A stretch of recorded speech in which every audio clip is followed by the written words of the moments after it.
Okay, I think we'll make a start. Welcome, everybody. Thanks for signing up to today's webinar on Higher Technical Qualifications, or HTQs, as we call them for short.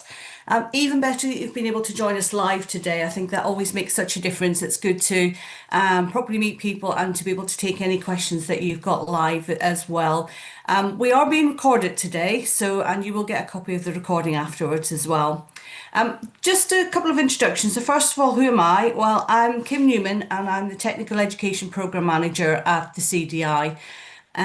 Some of you will have been on a few of our webinars before, and some of you will be aware of the Technical Education Programme. If not, I'll take just a couple of minutes to explain what that is. So the Technical Education Programme is a programme of support aimed specifically at careers professionals who are supporting young people to update them on all aspects of technical education pathways. So specifically apprenticeships, T-levels, HTQs, and increasingly qualifications reform as well, because that kind of goes throughout all of those pathways, and we keep people up to date with all of those. So as part of the programme, we host webinars, we create resources, we're making some new videos at the minute. And we've also developed a technical education resource hub, which sits on the CDI website. And that's been designed as a kind of centralised place for careers professionals to go to if they want the latest information on all of these technical education pathways. I will put a link to the hub in the chat in a bit. If you haven't seen that, really would recommend that you see it, because there's lots and lots of information on there. As I say, specifically aimed at you as a careers professional, but also lots of good stuff to share with the young people that you work with as well. All of our resources are free to everyone as well, not just CDI members. So whether or not you're a CDI member, you can access all aspects of this programme, and the resource hub is open access on our website as well. Today I'm joined by two fantastic professionals who work with HTQs. So we have Matt White from the Department for Education, and Matt's going to talk us through what HTQs exactly are, who they're aimed at, where you can find the HTQs, and sort of talk a little bit around government updates and policy around HTQs. And then we have Donna Kenny from the West of England Institute of Technology, or IoT as we call them. And we have to shorten everything in this industry. Everything's got such long names. And Donna's going to talk us a little bit through about how HTQs are delivered, where they're delivered, what an IoT actually is. And she's got some fantastic stories about young people who've done HTQs as well to talk us through. So that's kind of the format of today. Donna and Matt will talk probably for approximately 15 minutes each, and then we will take any questions at the end. So if you have got any questions, please put them in the chat and we'll try and get to those at the end. We do write up a full set of Q&A after the session. So if we don't get to your question, we will still have a record of it, and we will include that in the Q&A that we send out to you afterwards. I mentioned at the start that we will send out a copy of the recording, and we will also send a copy of the presentation slides from the presenters today, because there'll be extra links and extra information in those for you. So I'm going to stop talking there, and I'm going to hand over to Matt, first of all, from the DFE, who's going to talk us through a little bit more about what HTQs are. Thank you, Matt. Right, just bring my slides up. Is that working? They're all visible, are they, and not too weirdly presented or anything? No, that's all good, Matt. Okay. Thanks, Kim. As you said, I lead on what is essentially the way in which HTQs are developed and enter the qualifications market. I've been working on the program since its beginning, so it's been a long road, and I'm very glad to have the opportunity to do a bit more, as it were, promoting of the product. I think probably most people here will know a bit about level 4-5 qualifications, but they're a long-standing part of the higher education system, going back at least to the 1920s, when higher nationals were introduced. Traditionally, they've been offered in occupational areas for highly skilled technicians and supervisory roles, a little bit below the level of first degrees, but broadly equivalent to the first and second years of a degree course. So they've got a long history and role in the higher education system. But since about 2020, they've slipped back in prominence and popularity for various reasons. And higher technical qualifications introduced in 2022 are sorry, somebody's getting feedback. Is that a common experience? Not from my end, Matt, so No, I'm not sure about anyone else. no. Yeah, I'm fine. Sound All right, I'll carry on then. So in 2022, when HTQs were introduced as a way of tackling and reasserting the place of level 4/5 technical education in the HE system.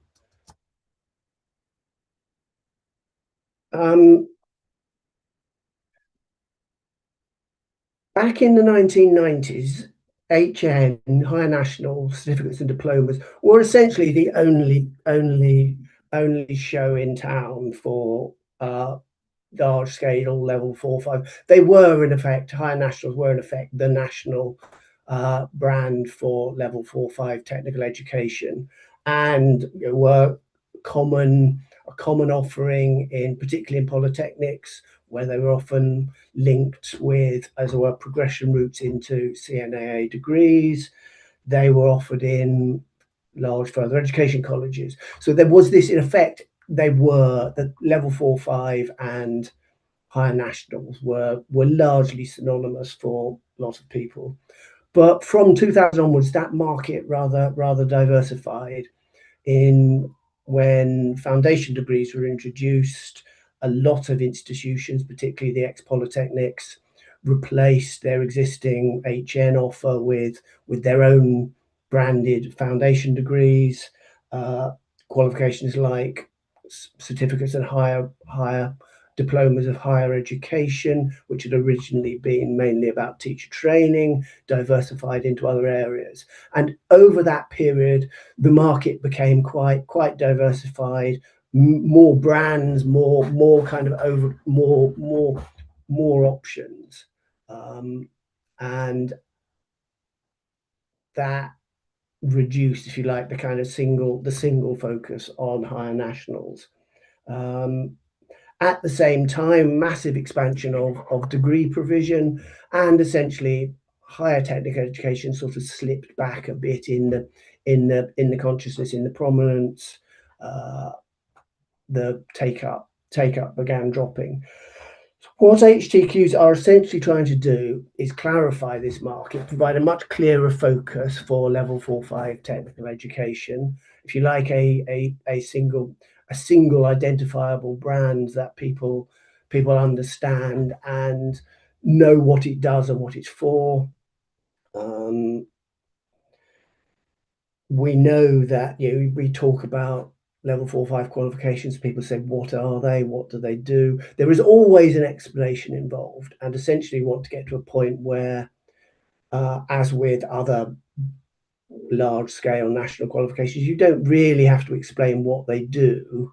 You don't have to go back. You don't have to explain what an A level or a degree is. People, it's part of, if you like, the kind of cultural knowledge of our education system. And the end point is for HTQs to fill that role at level 4/5.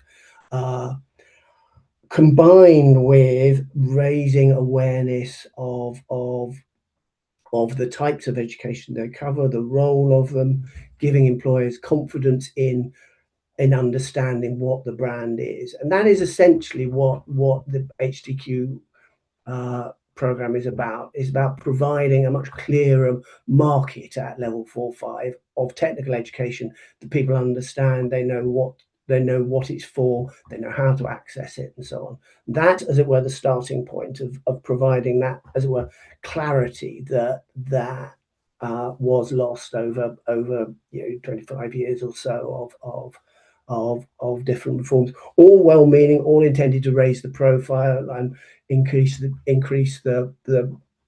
options at level 4 or 5, but ended up providing a rather confusing market. So we're in a world where we are trying to kind of reverse that trend as part of the wider trend of developing a technical education offer from levels 2 right the way through to higher education, of qualifications that clearly signpost relevance for employment and also progression in careers and so on. So we're on that. The options we've got, the system we now have is the higher technical qualifications, which is essentially a quality mark. It's not a new qualification in the sense that it replaces HNDs, HNCs, foundation degrees, and so on. It is a signpost that says this qualification, whatever kind of qualification it is aligned to a specific occupational standard endorsed by employers, and essentially is what you need in order to take up employment in a specific occupation. So we've got a system which is, it's not quite a qualification in its own right. It's essentially a way of signposting qualifications that lead directly to skilled employment in a specific occupation. So in a sense, I mean, it is that simple. It's about saying this qualification will take you into this occupation if you pass it successfully, and that's the heart of it. That's the simplification. That's the idea of being able to offer that assurance to learners, offer that assurance to employers that what they're getting is part of a kind of national system of entry into a wide range of different but specific jobs. Alongside that, higher technical qualifications qualify automatically for student support, the student loan system, and will do so for the LLE when it's introduced. A very high proportion of them already would anyway, because higher nationals, foundation degrees, certificates and diplomas of higher education already qualify for student support. That wasn't a necessary step for those qualifications. But for some that are coming from outside that system, some of the professional qualifications, some of the qualifications in childcare from NCFE and so on, are coming into the student support system for the first time. But broadly speaking, the expectation is that all of these qualifications qualify for the current student loan system. When the LLE is introduced, they will qualify not just for support for whole courses, but they will qualify for the modular funding that is being introduced as part of the LLE, the funding that will be available so that students can pick up a module at a time, pick up several modules at a time, and progress in a kind of non-standard way through courses. So there are quite a lot of measures in place to ensure that people can they can identify what HTQ they need, and also they can then get the funding they need in order to undertake it. Since 2020, when HTQs were introduced, they have been rolled out in kind of annual cycles covering different occupational routes in each cycle. That process was completed in last year. So there are now qualifications, HTQs, in all 13 of the occupational routes managed by Skills England. About 300 HTQs have been approved so far. That's 300 individual qualifications in 70 individual occupations. So we've got there is now quite a spread of HTQs. It's by no means complete. We always want more, and the process of the new qualifications can come through all the time in any of the occupational routes. we have got now a reasonably solid body of qualifications. The number of qualifications is not necessarily the same as the number of courses.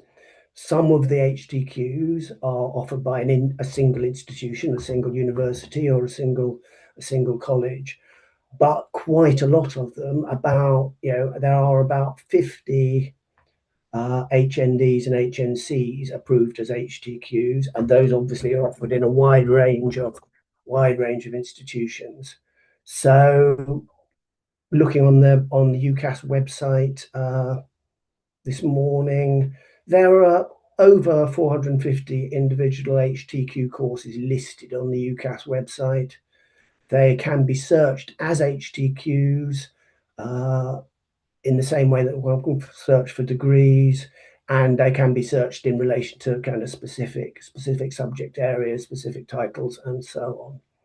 So we've got we have now got what is a well-established presence in the kind of mainstream routes into finding out about and applying for higher education. Beyond that, we have been promoting HTQs quite prominently as part of the Skills for Life campaign, which shows up on social media, YouTube. I saw an advert in the cinema the other day for HTQs. I don't know whether that's because they knew I was there. I doubt it, but it felt like it.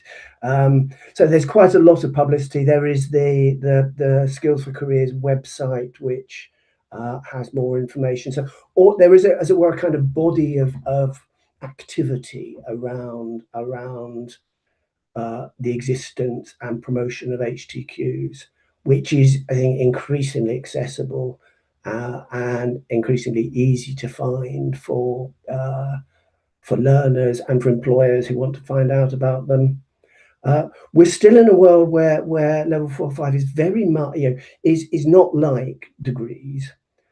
About half of level 4 or 5 take up is from people who are partway through their careers, and is funded often about half by employers or all sources other than the student loan. So there's that. I mean, they have this quite prominent role in kind of upskilling and employers wanting to develop an offer for their employees, or to say to their employees, here's what you need if you want to progress in your career, you want to move up a step.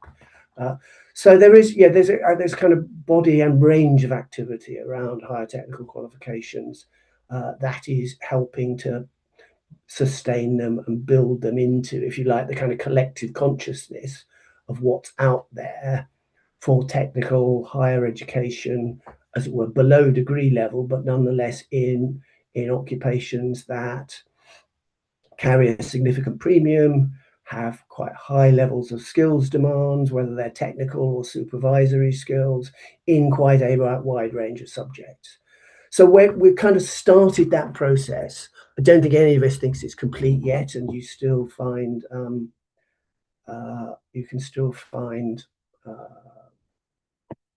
times when people don't understand. We've got a long way to go in building widespread awareness beyond, as it were, the growing awareness of young people themselves and of employers about what HTQs are. They're not, as it were, conversation around the breakfast table as yet.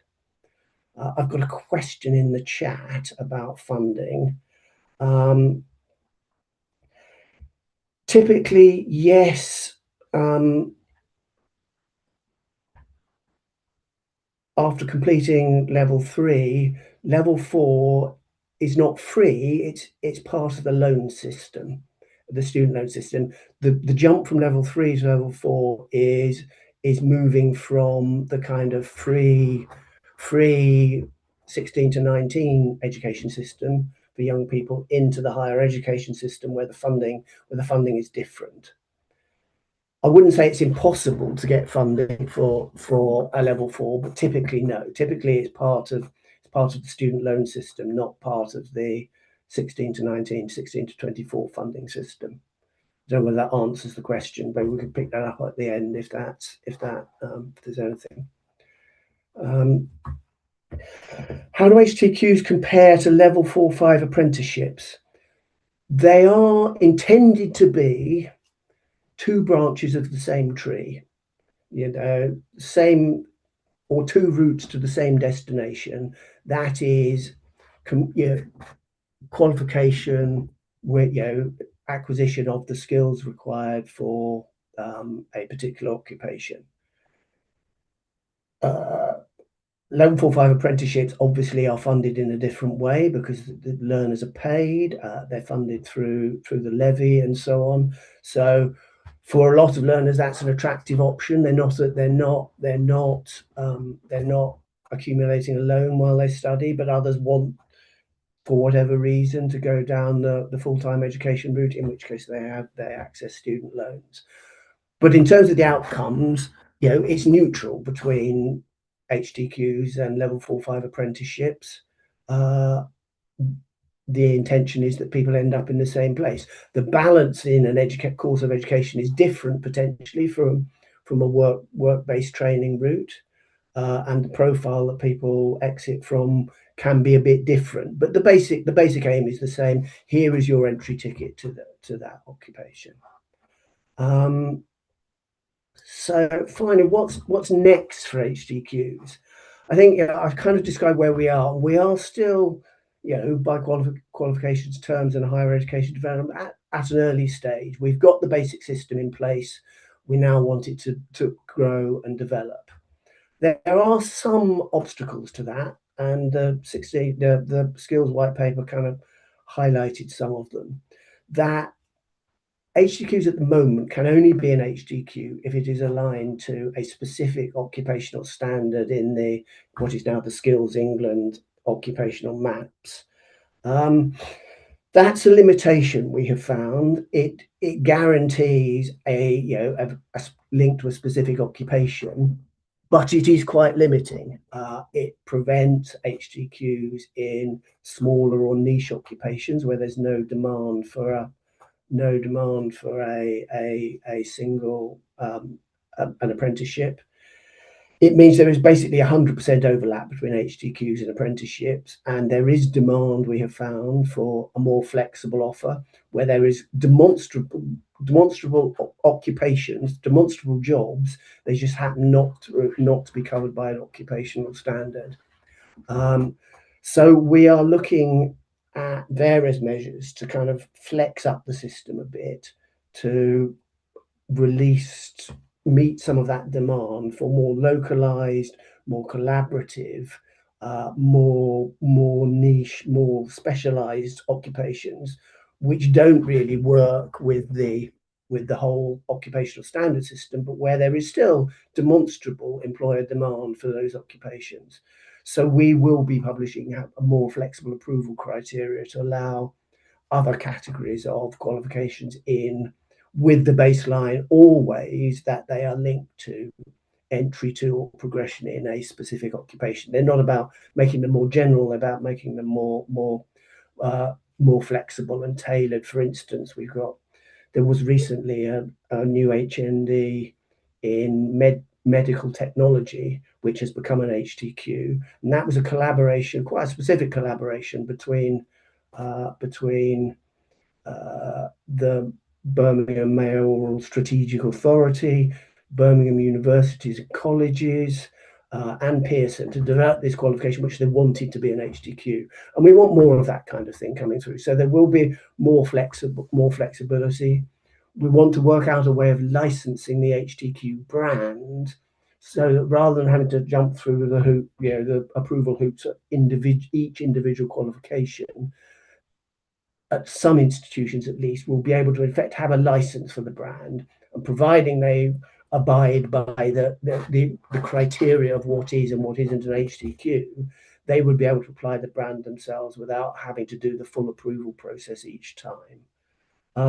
We are also looking at, as part of the OFS's review of degree awarding powers, we're looking at introducing a new HTQ awarding power, which would be available to colleges that don't currently have awarding powers at foundation degree or higher levels, but who have a particular interest in in a limited HTQ offer, and we would want them to be able to develop new HTQs in collaboration, for instance, with local employers or mayoral authorities or whatever, but without necessarily being tied to a university or somebody else to validate the qualification. So those are things, the main things that are on. The other big thing that could happen is that in the white paper there was discussion of introducing exit points in breakpoints in degrees, so that instead of dropping out, learners would be able to exit at various points in the degree with a specific qualification.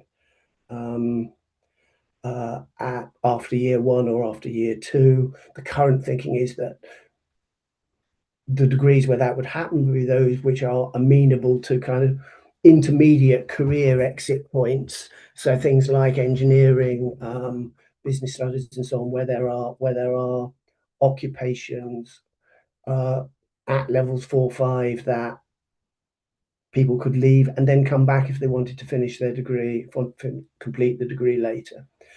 That's quite a long way down the road, and will possibly be quite a radical shift in the nature and profile of the level 4, 5 qualifications market. But we're not there yet. So I think there will be, what you can expect, there will be consultations about the proposals and so on in the relatively near future, we would hope. I think that's probably most of the things that I had to say on that. I don't know whether there are any questions. I see there've been some more stuff in the chat about UCAS, where yes, the qualifications are all, as far as we know, we encourage, we can't force providers to put their qualifications, their courses on UCAS, but there is a broad selection on UCAS, and HTQs are a searchable category, and you can combine that, to find particular HTQ labeled HNDs or whatever. It's part of the well embedded into the UCAS system now. Thanks, Matt. Matt, I'm just following on that bit. But we're going to take questions at the end. We might as well do it now because we've got there. But following up on the bit about not all HTQs are currently on UCAS, and obviously you're encouraging institutions to do that. Can you say anything more about what is being done to encourage them, or what would be the reasons why they wouldn't list them, maybe? To tell you the truth, I don't know enough about the UCAS system to answer that question specifically. I don't understand why a provider wouldn't put their courses on UCAS. I suspect what may happen sometimes is that they don't tick the HTQ box, so that an HND or something that is being offered by the college doesn't show up as an HTQ. And I think we would want to, we need more conversation with the UCAS about that. But ultimately, because UCAS is so much driven by the providers in putting their courses on there, it is possible that there are gaps in the UCAS coverage. But I'm not 100% sure. I will take that away because it's raised a question mark in my mind about what more we can do to make that system reliable. Because Yeah, that'd be really helpful because it's just, somebody else has pointed out, Catherine's pointed out that, it just makes it really difficult for students to search for them because if careers advisors are talking to them about HTQs and telling them to search for them on UCAS and then they can't find them, obviously that's tricky. So yeah, any extra information we can get about what is being done in the background, because I'm sure there is stuff being done. Somebody has mentioned interestingly that they've got no HTQs at all in Kent or Surrey that are listed in UCAS. That seems quite a large gap. I will take that away because it's raised a question mark in my mind about whether the system is yet as reliable as it should be. Partly because my focus is always on how do we get HTQs approved and into the system. I've had less engagement on the kind of UCAS side of it, but I think it's something that there's a very good question there that I haven't really haven't really pursued. I'll take my slides off now, but they will be available to everybody here, I hope, later. Kim, you were going to circulate them after the meeting? Yeah, I will do. Yeah, thanks for that, Matt. Yeah, yeah. Any information we can get, and that would be brilliant Yeah, because, I will, and I I'll think see the what I sig. can, Sorry, carry on. I'll see what I can find out, because you've raised questions. You know, if there's nowhere in Kent or Surrey where people can wanting to do an HTQ can find them, that would seem odd. And I think I probably want to explore a bit more with UCAS people whether that is an actual gap, whether it is genuinely true that there are no HTQ courses at Kent or Surrey institutions, or whether actually that's simply because of the way the courses are recorded on the UCAS system, and the fact that providers might not be putting them up. I will do a bit of research and see what I can do and come back to you on that. Yeah, I think it's like anything else. These things take time, don't they? I remember searching for HTQs on UCAS probably about a year ago, and I really struggled to find anything that was specifically said it was an HTQ. And other than the fact that I'm a careers advisor and know how to find the courses, Yeah. they weren't easy to find. Whereas I searched quite recently and I found a lot more. So it's definitely improving, but obviously there's always still work to be done to improve that further and to encourage. Someone who's made a good point about it's the same with apprenticeships. There's no one central place. In theory, there is, but we all know that it doesn't work on quite that way, and that's a whole other webinar that we've touched on in the past. But yeah, things are slow, but hopefully getting there. But yeah, any work you can do, Matt, to kind of push that along would I will make definitely be appreciated. that will definitely go on my to-do list, because I think it's either there is this genuine gap, or courses are just not being presented right on UCAS, and either way, we want things to be better. Yeah, someone else has said it may be a glitch in the UCAS format because it's showing up that they've got nothing on their area for Wiltshire. So yeah, we'll definitely take that away and look into that because I Yeah. think there's some good issues raised there. Thank you very much, Matt. That was fantastic, and we've answered the questions as we go along. Any more, please do put them in the chat. But for now, I am going to hand over to Donna. Thank you, Donna.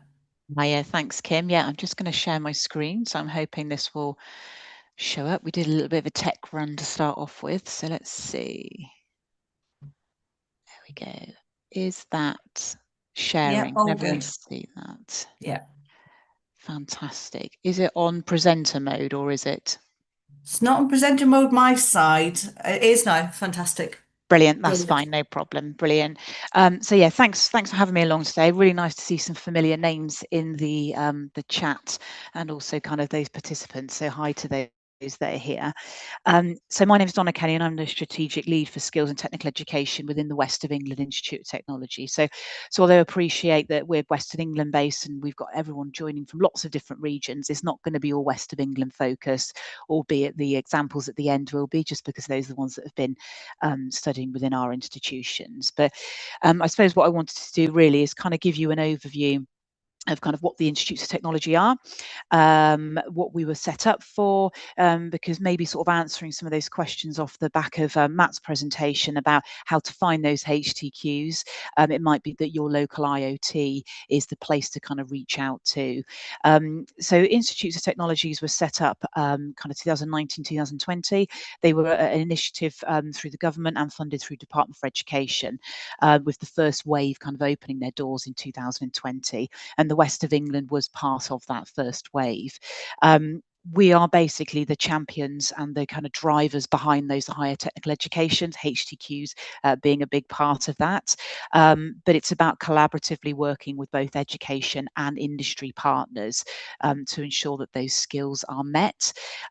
We mainly cover sectors, and kind of every IoT will be a little bit different in terms of what is that regional need. But we're mainly covering sectors around health, advanced manufacturing engineering, digital and construction. And certainly in the West of England, we cover all of those four sector areas. We're really proud of the fact that actually, as well as kind of focusing on those higher technical education pathways, it's about considering those pathways into higher technical education. So we'll we're looking at those T levels. We look at the apprenticeships from level 2 and 3, and how they kind of make that sort of pathway and sort of filter into those higher technical routes, whether it's HTQs, whether it's higher degree apprenticeships, or whether it is the kind of, what they're moving on to. As well as kind of sort of being those kind of advocates and kind of connectors, we very much work together in creating initiatives. So each IoT will operate a little bit differently, because it's down to kind of that regional need. But we'll all have different initiatives that we're working on across kind of industry and education, which is that kind of driving awareness around the importance of the flexible learning through accessing technical education, and also kind of coming at it from that lifelong learning approach. Industry is changing. It isn't, get your one qualification, that's it. When we look at how fast technology is moving, people are having to upskill throughout their careers. And I think kind of the IoTs have been great at sort of championing different courses that have been set up to help to develop those skill sets, sort of backed with employers. Within the west of England, we consist of six education partners. We've got all the five further education colleges, and we've also got one of our higher education institutions as well. So we've got a really good coverage, and you generally find that the IoTs will have a very similar setup. I've put in the link, and I know that this will be shared with you. They've put in the presentation as a link. So for those that aren't necessarily based in the west of England and want to find your local IoT, you can click on there and you'll be able to kind of find your local IoT. We also work with our employer partners. So in the west of England, we've got 10 employer partners that represent those sector areas. And again, a very similar setup for our IoTs across the different regions. So if we kind of look at those HTQs, and as I've kind of put up here is that missing middle. The missing middle, basically, crudely, if we put it, is that level 4 and level 5. But more importantly, when we talk about the missing middle, it's about the technical skills and competencies that are needed within industry, which are being lost through the kind of narrative that securing a degree is the only way to high value jobs, because that just isn't the case. And what we're seeing now from more and more from employers when we're having conversations with our employer partners is that the degree apprenticeship is an absolutely brilliant way of them growing their emerging talent. However, what they're finding is that those that then graduate with those degree apprenticeships, they're then looking at moving up that career ladder, and rightfully so. However, what's being left behind is that missing middle, those level 4 and those level 5 skills, because everyone's kind of moving beyond those and kind of moving up the career ladder. So degrees will absolutely always have their place, but the technical based roles, and even those kind of with those integrated degrees, they require that industry competence, which is that kind of technical education. And that level 4 and 5, because they're included into those kind of integrated degrees, they are getting those level 4 and 5 competencies, but they're moving on to that level 6, securing their degree and moving on and upwards the career ladder. So we are seeing this real gap of that level 4 and 5 space within industry. And I think from a careers advisor and career professionals that are kind of on the presentation, it's really important kind of to change that narrative around the pathways that are out there in terms of what how we provide that advice to young people. Yes, the degrees will always have a place, and that will be right for certain industries and certain young people moving into them. But actually going from post 16 into post 18, whether it's A levels, whether you go to a further education college or an independent training provider, the options beyond that don't just have to be that automatic jump into a degree or a degree apprenticeship. It's looking at those level 4 and those level 5 options. And so changing that narrative around, what has been traditionally the route of school, sixth forms, college, and then onto a degree. It's looking at those level 4 and those level 5 qualifications, whether that is through the HTQ, whether it's the apprenticeship at level 4 or level 5, that actually these are skills that employers are needing now that are slowly starting to diminish because people are kind of hopping beyond those skills, if you like. So I think that's sort of changing that narrative when having those conversations with young people are really, really important. And also with our parents and carers, you know, again, it's that, you know, you have to get a degree to kind of, you know, perform within a particular industry.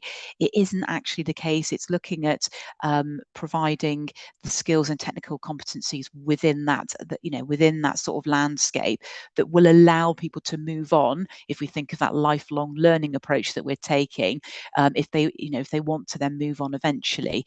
But yeah, that narrative is really, really important. So we kind of work closely with employers, and we saw, obviously, like I said, we see a lot opting for that degree apprenticeships. And a lot of the degree apprenticeships, like I said, they are made up with those 4 and 5. What this allows is a real flexibility in terms of how you know, you can work, you can create a sort of a pathway for yourself. So you don't have to commit fully to that degree apprenticeship, which could be 4, 5 or 6 years long, depending on the area that you're studying in. The 4 and the 5 provides a real flexibility in terms of young people being able to hop on and hop off.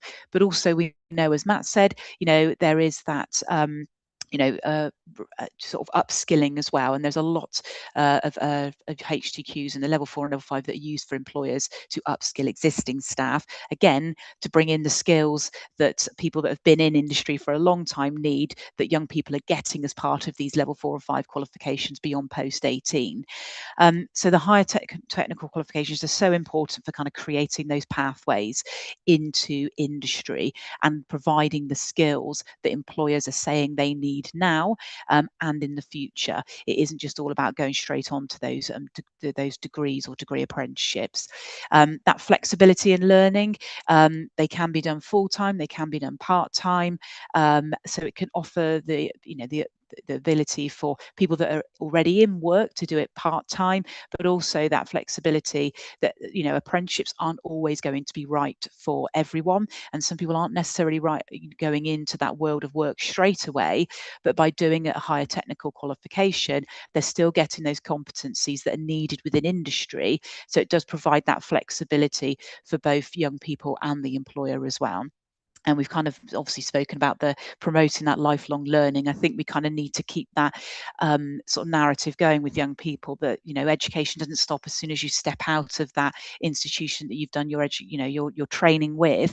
It's about that continual learning, and that might be through HTQs, it could be through short, sharp courses, it could be through CPD that is set through your employer, but you're consistently learning throughout your career pathway.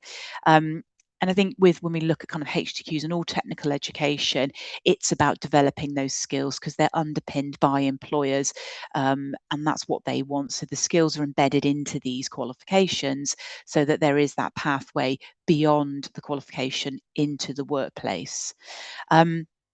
So as Kim said, we've got some examples here of students that have studied on higher technical qualifications. So we've got Andres here, who's done his HNC in computing, and that was with Yeovil College. He basically chose to do the HNC program because he knew he wanted to continue furthering his knowledge, but he didn't feel like he was quite ready to go into the world of work. And we all know, as career professionals, we work with young people. There are 16-year-olds that are really ready to go into the workplace, and there are 16-year-olds that aren't. It's exactly the same at 18 as well. And I think even more so with the kind of the young people that we're kind of seeing at the moment. So sometimes they just need that additional buffer of a bit more support within that education system, but provide them with the skills that they need to be able to kind of move into a career beyond that. And as you can kind of see here from Andres, you know, he has already secured a job, which is great, and he's able to move on. But I think equally for him, he wants to explore that potential of getting that degree in the future, but doing the HTQ has allowed him that hop off point to be able to reflect, apply some of his skills into the working environment, and then maybe decide actually what is he going to study further on, and what does that mode of sort of training look like, whether it's a part-time degree or whether he looks at sort of topping up with a degree apprenticeship. So again, it just sort of highlights that flexibility with the higher technical qualifications. This is a link, so I'm going to click it. I don't know if it's going to work. So if not, then I'll share. You will get the slides shared with you anyway. So bear with me, and let's see if this works. Right. Can everyone hear that or see that? No, not at the minute. Oh, I think it's going up on there. No problem. What I'll do is I will share that round with everyone on the slides after. I know Kim's going to send them out. So with this one, we had Holly, and she's studying the quantity surveying. So absolutely great. And we're, you know, sort of with the IoTs, we're massive advocates for getting, you know, young women into those STEM roles. And HTQs are just another way of being able to provide a stepping stone onto that. And Holly was spoke about how she's kind of done her HTQ in quantity surveying and how she's now moving on to that next level, but applying those skills within an employer at the same time. So yeah, so that's kind of where I am. I know Matt, you covered quite an awful lot in terms of the where's, the hows, and kind of what they are on the sort of the, I suppose, the policy that underpins it. I suppose what I can only kind of sort of encourage everyone to do is do reach out to your local IoT, your Institute of Technology. It may be that they don't have the college that delivers the HTQs within their IoT, but they will, I'm sure, be able to kind of point you in that right direction. So I think IoTs are a really good place because they're the ones that are pulling the levers in the background in terms of driving forward that awareness of higher technical qualifications and the pathways that lead into them, and also the pathways beyond, and developing the skills that employers need, that we're kind of hearing from the conversations that we're having with our partners within the region, and obviously all IoTs in other regions as well. So yeah, happy to take any questions. I didn't see any pop up, but I was on in my zone chatting, so there may Yeah. pop up. There was just one at the end, Donna, which in the spirit of answering as we go along, we might as well take now. It was just, you mentioned about the HTQs kind of offer flexibility in their delivery. And I know you touched on that briefly. Someone's just asking, could you tell us a little bit more about what does that actually mean in practice, that flexibility?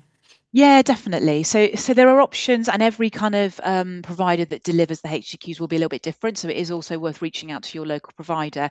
I think it's worth saying, kind of similar to apprenticeships, we kind of, you know, there is, everyone offers a very different model, but ultimately the HTQs can be delivered from a part-time basis. So if you've got an existing employee, for example, and they're upskilling to get the skills that, or the qualification, the skills that they need in order to apply into their existing job role, that's generally done on a part-time basis, and that could be evening courses, it could be you know, spread over a couple of days and sort of form you know, blended approach in terms of digital or face-to-face.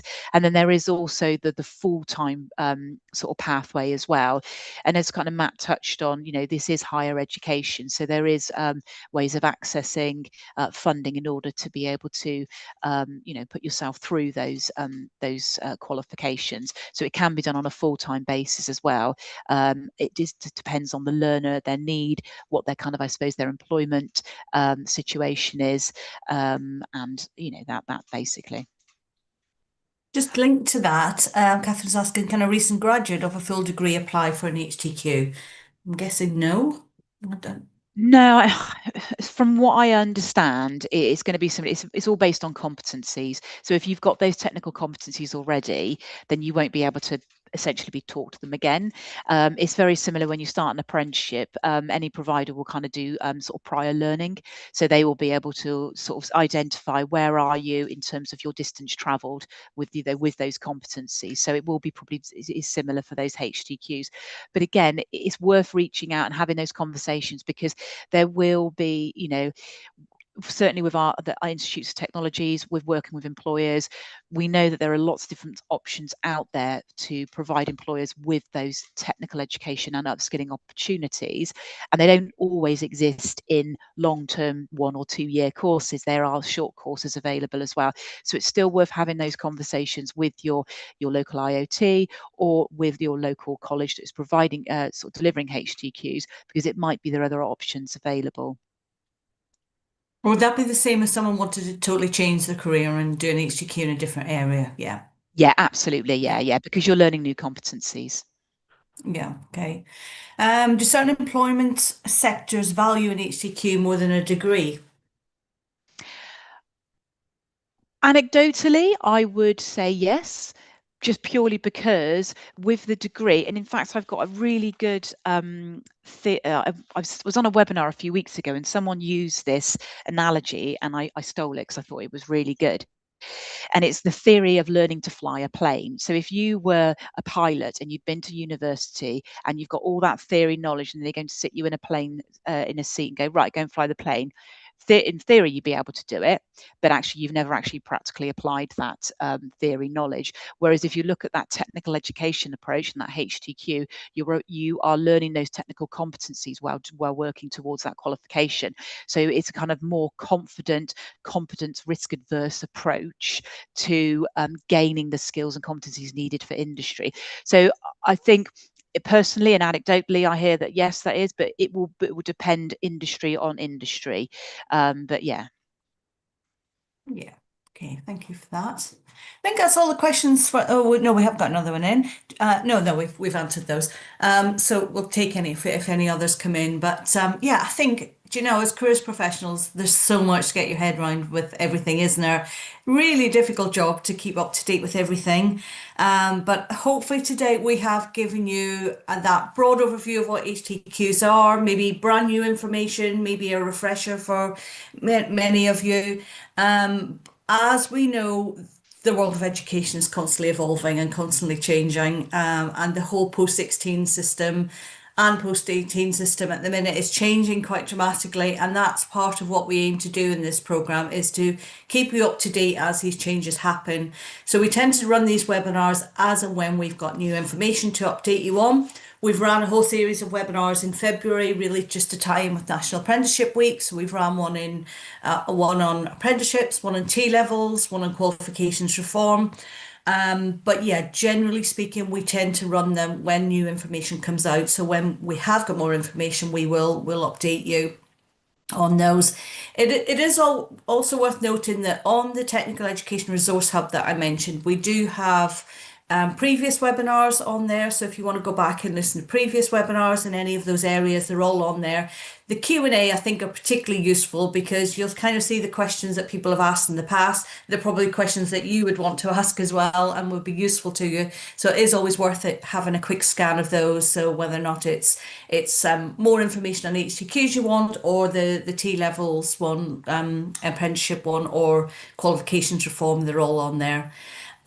Also, please do look out for emails from the CDI. If you're a CDI member, we do send out lots of updates and newsletters and so on all around technical education pathways. If you're not a CDI member, we tend to update on Facebook pages as well, on the Careers Leader UK Facebook page, for example, and I also put lots of updates on LinkedIn. So if we've got any new webinars, for example, running, I'll put that on there. So do follow us on LinkedIn and keep an eye out for all of those updates. Can always contact as well. I've put my contact details in the chat, and I'll add those to the notes as well. And finally, just kind of wanted to say that if please, this is very much a two-way program. So if there are things that you would like to see in our technical education program, so maybe a particular focus of a future webinar or a video you'd like us to create, or resources that you feel you still need to help you with these pathways, please do get in touch with me, because we're always kind of talking to careers advisors and trying to find out what else do you need that we can provide as part of this program. So just please do get in touch. No more questions in the chat for now, which is fantastic. Feel free to email me afterwards if is anything. But just finally want to say a big thank you to my speakers, Donna and Matt, for coming along today. And thank you to everybody for joining the webinar as well. We will be in touch very soon. But thank you and enjoy the rest of the day. Thank you. Take care. Thanks, Kim. Thanks. Bye-bye.